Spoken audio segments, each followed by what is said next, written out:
Muita gente não faz ideia do que o Lula está fazendo com o Brasil. Enquanto os dados oficiais apontam que o Brasil está crescendo, o PIB está subindo, ao mesmo tempo estamos vendo o poder de compra caindo bastante, o preço dos produtos está subindo, visivelmente a inflação está comendo solta. Mas algo acaba de acontecer que pode piorar e muito a nossa situação. Então já se inscreva no canal e ativa o sino das notificações para ficar por dentro de tudo que acontece no Brasil e no mundo e deixa um like aí para dar aquela força. Muita gente não entende isso, mas o Lula ele não foi colocado no poder do Brasil para melhorar a nossa situação ou porque ele é um bom governante. Isso aconteceu porque a grande mídia, os jornalistas, os artistas e a esquerda, num contexto geral, queria tirar Bolsonaro de todo jeito. E foi por conta disso que o STF começou a se politizar, se dar cada vez mais poder. O pessoal da esquerda e da mídia ficavam aplaudindo toda vez que o Alexandre de Moraes chegava e dava 24 horas para o Bolsonaro se explicar sobre determinada fala aleatória, sobre algum assunto que não importa tanto. E antes da gente entrar no ponto que realmente falamos da piora que o Brasil vai ter,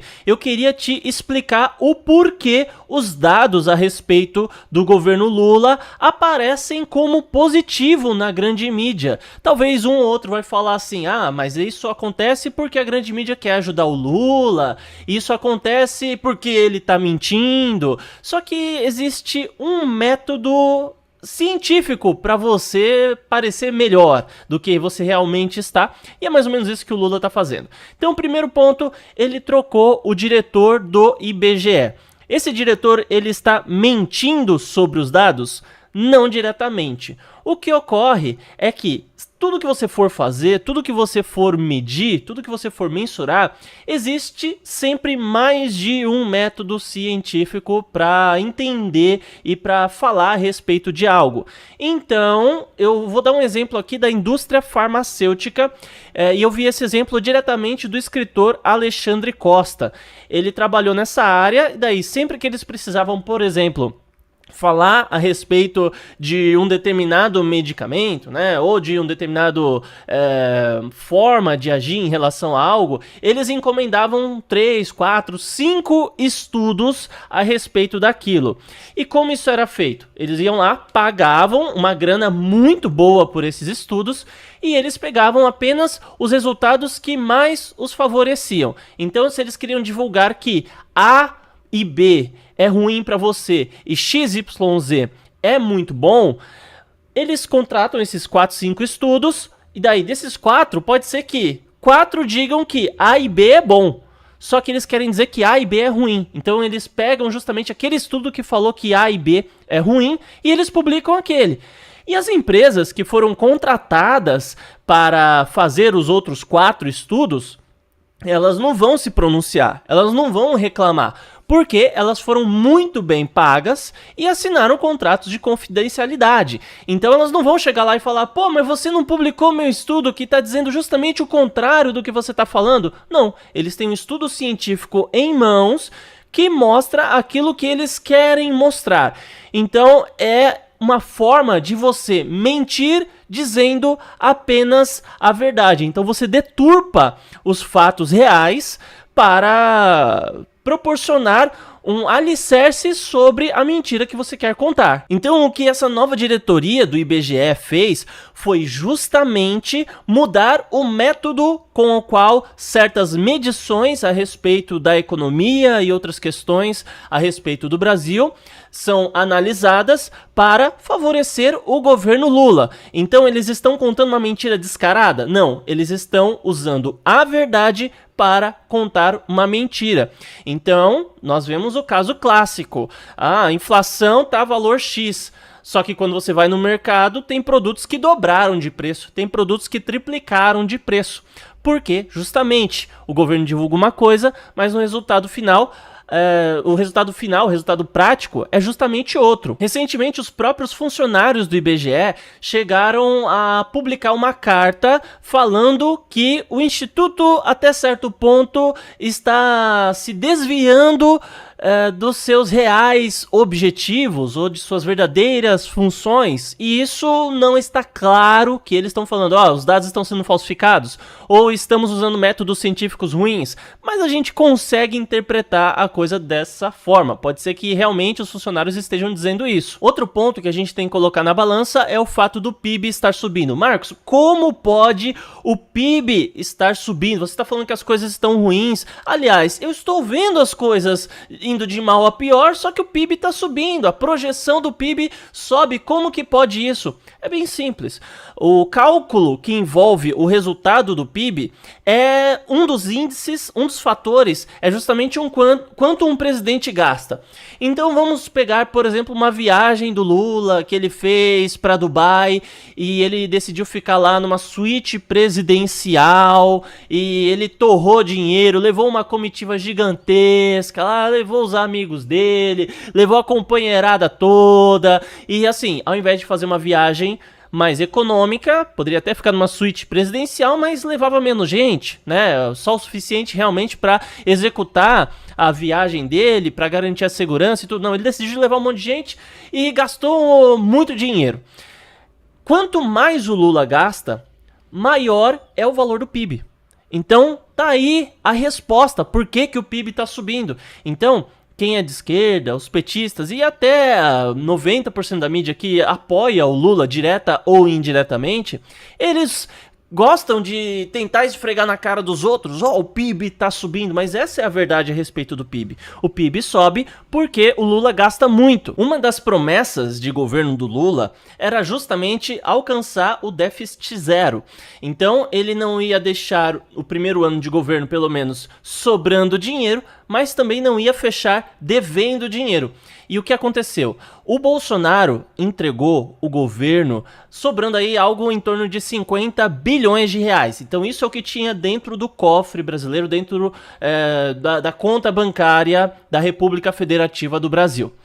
O que o Lula fez? Além de gastar esses 55 bilhões de reais, ele ainda fechou devendo 249 bilhões de reais. Ou seja, ele gastou bem mais do que arrecadou. E ainda, o primeiro ano do governo Lula, principalmente, foi marcado por vários novos impostos. Alguns não deram continuidade, a questão da desoneração, voltou a cobrar imposto da gasolina que o Bolsonaro tinha tirado. Então, assim, sem ter a pandemia, ele conseguiu, e nem uma grande catástrofe, porque até então, a catástrofe que aconteceu no Rio Grande do Sul, eles tiveram problemas no primeiro ano de governo Lula, só que o grande problema mesmo foi no segundo ano.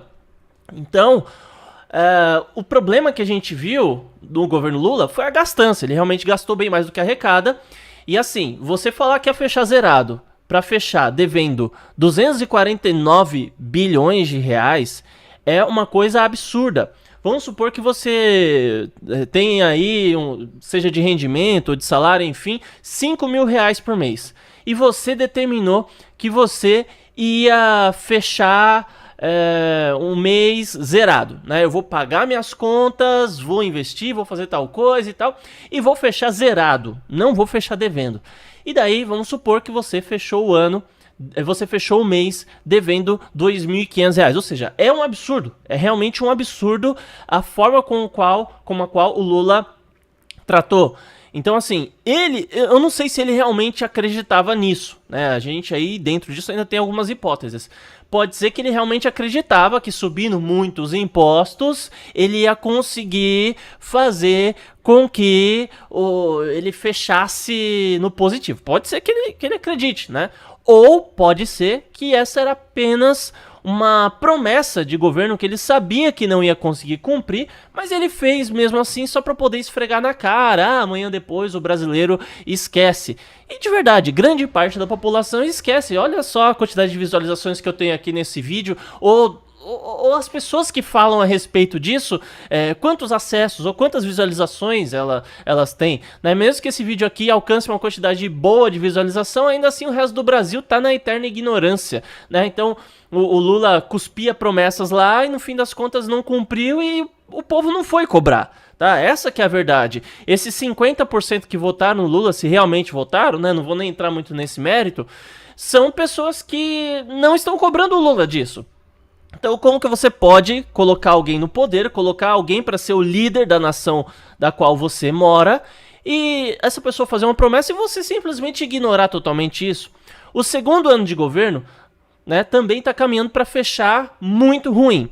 Só que ainda tinha algo que segurava, né? Ainda tinha algo que sustentava toda essa porcariada que o Lula tá fazendo em relação à nossa economia. Ainda tinha uma última esperança ali que ainda vinha do governo Bolsonaro. E nós estamos falando do Banco Central, para ser mais específico, da independência do Banco Central.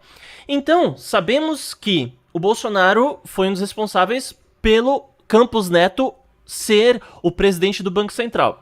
E essa presidência do Banco Central foi movido um conjunto de estratégias para fazer com que não fosse a todo momento que um presidente conseguisse trocar. Então, até certo ponto, existe uma independência dessa instituição.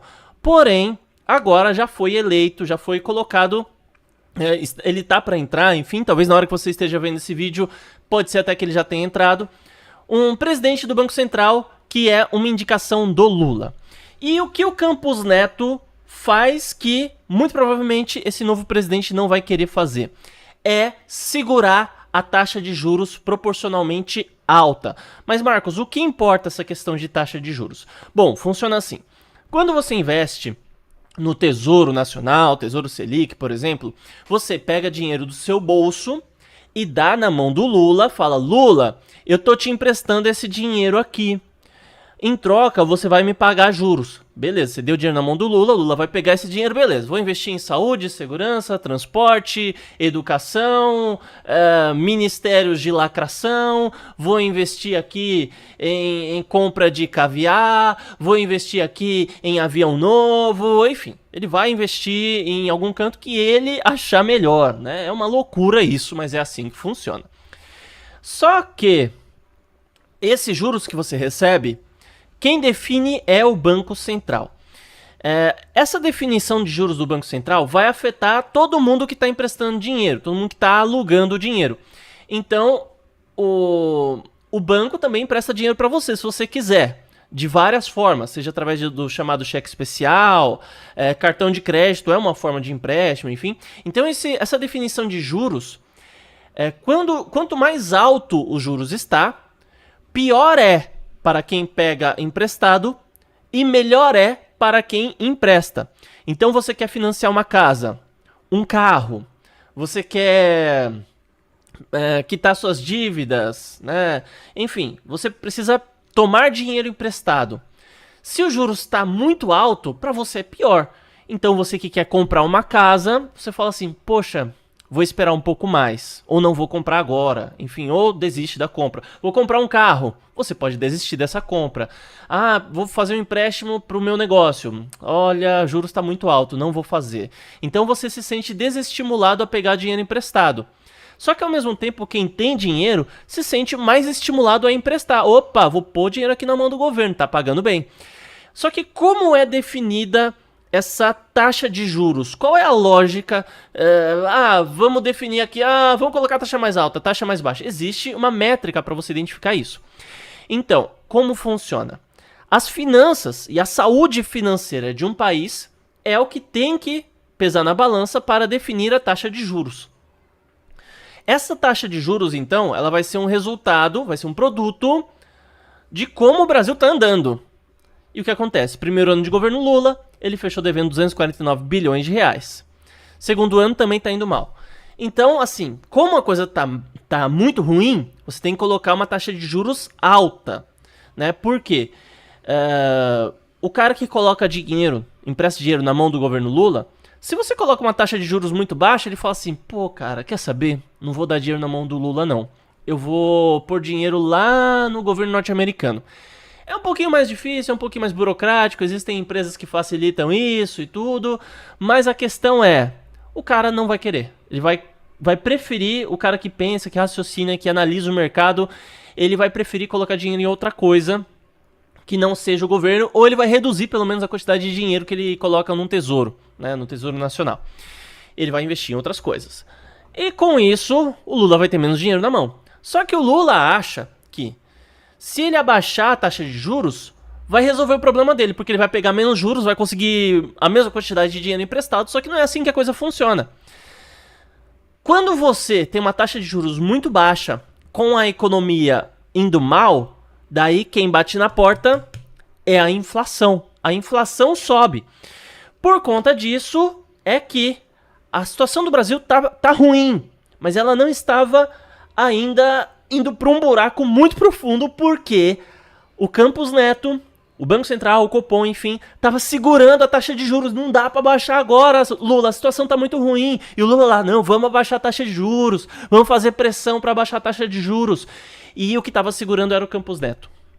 E agora a situação tende a ir de mal a pior, porque justamente a tendência é que esse novo presidente do Banco Central venha a se submeter mais ao Lula. Pode ser que ele não jogue a taxa de juros lá para baixo, ou pelo menos não abaixe de forma brusca, ou de forma abrupta. Mas muito provavelmente ele vai ter uma tendência de seguir mais o governo, ao invés de seguir critérios mais independentes que realmente analisem a verdadeira situação do povo brasileiro, do governo brasileiro, do Brasil como um todo. É ruim eu ter que ser o portador dessas más notícias e ter que jogar toda essa informação no seu colo, mas a verdade é essa: o Brasil está indo pro buraco e é muito importante que você se prepare. Então a melhor alternativa que você tem agora é tirar o Brasil do seu dinheiro, né? Você fala assim, mas espera aí, não é tirar o dinheiro do Brasil? Não, é tirar o Brasil do seu dinheiro, porque daqui do Brasil mesmo você consegue investir em dólar, você consegue investir no Tesouro norte-americano, enfim. E uma das alternativas também para você dolarizar seu patrimônio é trabalhar com criptomoedas, que elas têm uma volatilidade maior, mas ainda assim você consegue também fazer dinheiro com elas. Inclusive, eu desenvolvi um treinamento especial a respeito disso. O link vai estar aqui na descrição. Ah, Marcos, então você está querendo fazer dinheiro vendendo curso? Não, eu coloquei o preço mais barato que tinha lá na plataforma, tá? Não, é que realmente não tinha como ser mais barato. E se eu colocar de graça, vamos ser sinceros, o pessoal vai lá, vai fazer a inscrição, capaz de fazer o curso, só o comecinho e desistir. Então, quando tem um valor mínimo lá, então assim, vocês podem ter certeza que isso daí não é o que me sustenta, não é o que paga minhas contas. Eu coloquei um valor lá o mais baixo possível, porque eu queria que pelo menos tivesse essa barreira pra tirar o preguiçoso de cima do meu curso, tá? Mas se você quiser conhecer, o link vai estar aí na descrição. Então, muito obrigado por assistir esse vídeo, que o Criador abençoe você e sua família, e até mais.